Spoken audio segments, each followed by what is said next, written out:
Jadi bangunan tradisional Bali itu adalah sebuah konsep yang sangat adiluhung, merupakan peninggalan dari budaya asli Nusantara.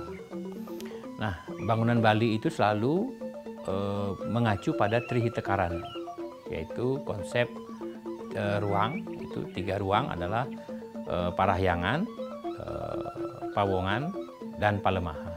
Ya. Jadi selalu ada tiga konsep itu dalam bangunan di Bali. Parahyangan itu adalah konsep untuk hubungan antara manusia dengan Tuhan. Ya. Kemudian Pawongan adalah konsep untuk hubungan antara manusia dengan manusia itu sendiri. Kemudian Palemahan adalah konsep untuk hubungan antara manusia dengan alam. Nah, itu mesti selalu ada di konsep bangunan-bangunan tradisional Bali. Nah, di Bali juga kita mengenal dengan namanya Asta Kosala Kosali. Ya, Asta Kosala Kosali. Jadi Asta Kosala Kosali itu adalah sebuah tata cara peletakan bangunan menurut Hindu Bali. Ya, Asta Kosala Kosali ini memakai ketentuan-ketentuan yang sudah ditetapkan oleh para leluhur yang ada di Bali. Itu persis seperti Feng Shui, kalau di Cina itu seperti Feng Shui. Jadi ada yang boleh lokasinya di sebelah timur, ada yang boleh lokasinya di sebelah barat. Kemudian kepalanya menghadap ke mandala utama, itu selalu ada. Nah, khusus di Bali itu tentu juga ada beberapa pakem-pakem tentang bangunan Bali, karena di Bali itu mengenal strata. Jadi di setiap strata itu tentu berbeda secara bangunan. Namun secara keseluruhannya itu hampir mirip semua. Nah, yang pertama kalau ini di Puri, ya di Puri ini karena ini bangunan dengan strata yang cukup tinggi, itu yang pertama itu akan ada kita sebut sebagai apit surang. Apit surang ini kalau dalam bahasa Indonesia ini disebut sebagai Candi Bentar. Nah, Candi Bentar ini adalah sebuah pintu masuk sebagai masuk awal ke areal bangunan yang di Puri. Kemudian setelah memasuki Candi Bentar, itu akan bertemu dengan Kori Agung. Kalau di Puri itu disebut Kori Agung, kalau kemudian di perumahan biasa disebut sebagai Angkul-Angkul. Ini adalah pintu masuk. Dan biasanya setelah masuk ke Kori atau ke Angkul-Angkul ini akan ada aling-aling. Nah, aling-aling adalah ini fungsinya secara visual agar pada saat pintu terbuka pandangan tidak langsung menuju ke dalam. Jadi agar sedikit terhalang secara visual. Tapi secara spiritual itu berfungsi untuk menghalangi energi-energi negatif agar tidak langsung masuk menuju ke dalam ruangan atau dalam rumah itu sendiri. Nah, setelah masuk ke dalam Kori Agung itu, kalau di Puri kemudian ada beberapa pelemahan. Contohnya adalah yang Bali Kembar. Di Bali Kembar ini adalah sebenarnya fungsinya untuk Pitrayatnya. Jadi pada saat ada kematian, itu Bali Kembar ini akan dipakai untuk meletakkan layon atau tubuh dari yang meninggal. Nah, setelah memasuki Bali Kembar, itu akan ada namanya tandakan. Tandakan ini adalah tempat untuk pertemuan atau pesandekan. Jadi ini fungsinya adalah masih dalam rangka pawongan. Jadi interaksi antara manusia dengan manusia terjadi di sini di tandakan ini. Kemudian setelah masuk tandakan baru akan masuk ke Saren Agung. Nah, Saren Agung ini adalah persis dengan tatanan yang ada di secara umum.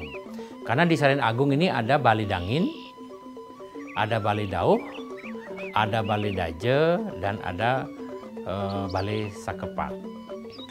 Nah, fungsi dari masing-masing Bali ini tentu ada khusus. Contoh Bali Dangin atau kalau di Puri disebut sebagai Bali Gede, itu adalah fungsinya sebagai tempat upacara. Upacara manusiatnya, kemudian pada saat juga masih bisa dipakai untuk upacara pitrayatnya, seperti untuk menaruh orang yang meninggal atau mayat yang sudah meninggal yang akan diupacarai dalam upacara ngabin. Nah, Bali Gede ini rongnya ada dua. Rong itu maksudnya tempat tidur, seperti tempat tidur. Karena kalau tidak dipakai upacara, pada zaman dahulu balai gede ini juga dipakai sebagai tempat tidur. Jadi sebenarnya dia itu bed. Kalau di apa istilahnya, kalau masa kini itu bedroom sebenarnya. Tapi pada saat kemudian ada upacara, balai gede ini dipakai sebagai tempat upacara. Kemudian balai daje. Balai daje ini biasanya posisinya cukup tinggi dan ada balai batunya, artinya dia tertutup, setengah tertutup balai daje ini. Fungsi dari balai daje ini adalah biasanya untuk menyimpan barang-barang yang berharga seperti pusaka-pusaka, keris-keris, peralatan dari emas, itu disimpan di balai daje karena dia ada temboknya, ada tertutup. Gitu. Kemudian balai dauh. Nah, balai dauh ini kalau di Puri itu disebut sebagai balai Singosari. Balai Singosari atau balai dauh ini adalah sebuah bangunan dengan satu rong. Rongnya hanya satu, artinya tempat tidurnya hanya satu. Kalau pada zaman dahulu itu dipakai sebagai tempat tidur para tetua atau yang dituakan. Itu seperti itu. Kemudian ada balai Astapate. Balai Astapate itu persis seperti balai Bengong, cuman dia tiangnya ada 8. Nah, ini sebagai tempat pegenjahan atau tempat untuk mengobrol kalau ada acara-acara kegiatan-kegiatan upacara di Sarayan Agung ini. Gitu. Nah, setelah itu baru ada pawongan. Pawongan ini adalah tempat untuk kehidupan sehari-hari. Jadi rumahnya sudah sedikit modern. Jadi kalau dulu istilahnya gedong batu, ya gedong batu itu tempat untuk rumah tinggal sehari-hari, tempat. Jadi ini pawongannya.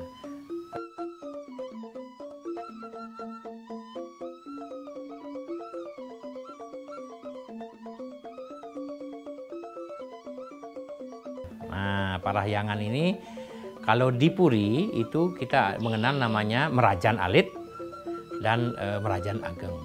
Kalau di sini di Tabanan disebut Suci Alit, Suci Ageng. Jadi Suci Alit itu atau Merajan Alit itu adalah tempat untuk rong tiga, di mana pada saat keluarga yang sudah diaben itu dilingihkanlah di rong tiga. Jadi Merajan Alit ini untuk pemujaan leluhur. Kemudian Merajan Ageng atau Suci Ageng ini itu adalah tempat untuk persimpangan-persimpangan pura-pura besar yang ada di Bali. Jadi di sana adalah tempat seperti kalau di Tabanan ini ada persimpangan Batu Karu, ada persimpangan Besake, Tanah Lot, seperti itu, dan jajar kemiri lainnya. Jadi Suci Ageng inilah tempat untuk parahyangan untuk pura-pura besar yang ada di Bali, seperti itu.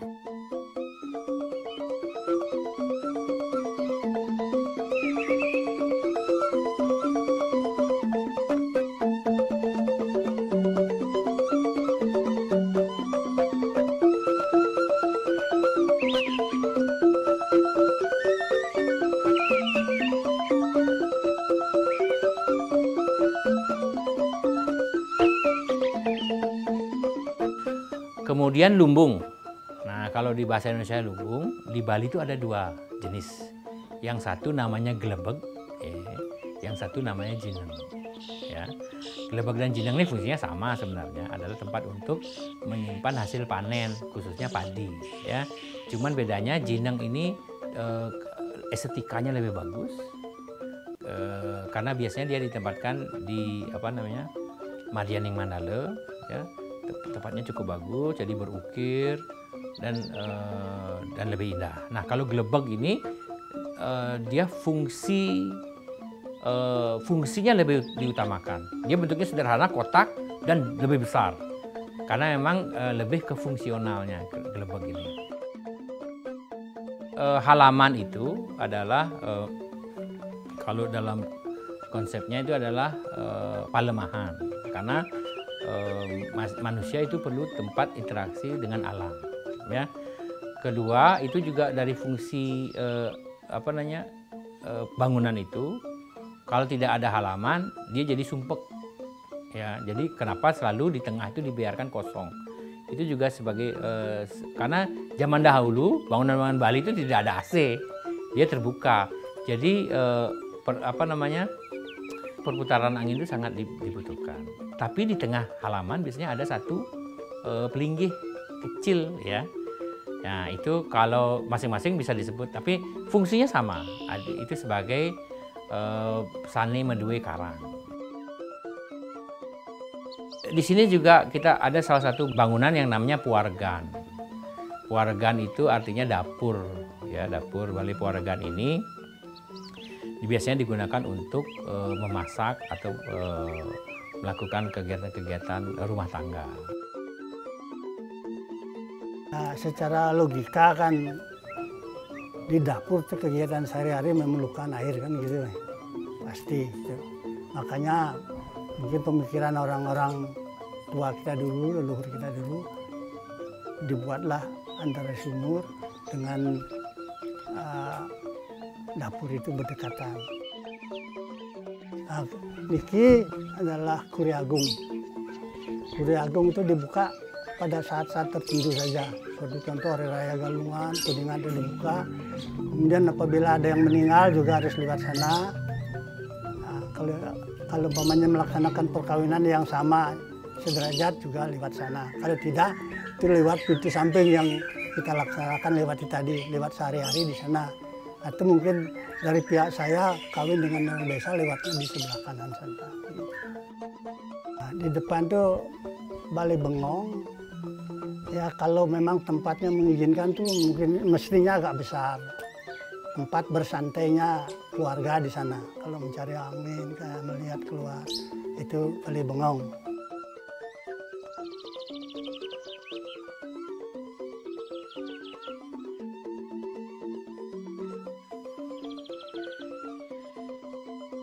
Hendaknya tetap melestarikan kusali yang sudah berjalan di Bali.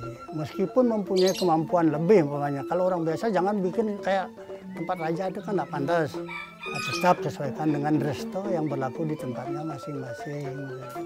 Saya kira demikian.